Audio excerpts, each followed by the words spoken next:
Ni mu nkundire ndabahe mwiriwe n'ikaze muri ano makuru ategekanye ikirere cejo kuwa kabiri aho bukera igenekerezo rya 19 ruhuhuma mbere y'umutaga bikaba bitegekanijwe yuko mu ntara zose zigize igihugu cacu hazorangwa ibicu vyinshi.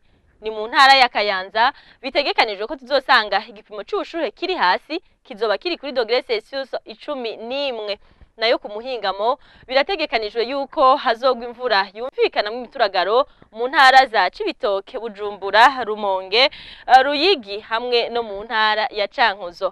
Hakanategekanywa akavura mu ntara ya Kayanza.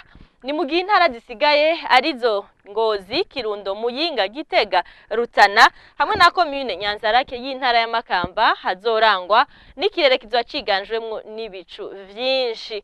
Igipimo c'ubushuhe kiri hejuru ni °C 31 kizoboneka mu ntara zibiri, Ibujumbura no mu Rumonge.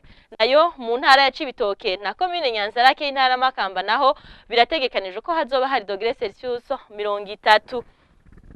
Hakurya y'amazi mu bisagara bimwe bimwe byo muri Afrika nk'Entebbe mu Buganda ni Abidjan muri Côte d'Ivoire hategekanijwe imvura yumvikanamwo imituragaro mu gihe hakavura gake gake nako gategekanijwe i Antananarivo muri Madagascar. Nuko mwakoze kudukurikirana, reka ndabashimire ndanabifuriza gutangura indwi neza ngahi wanyu.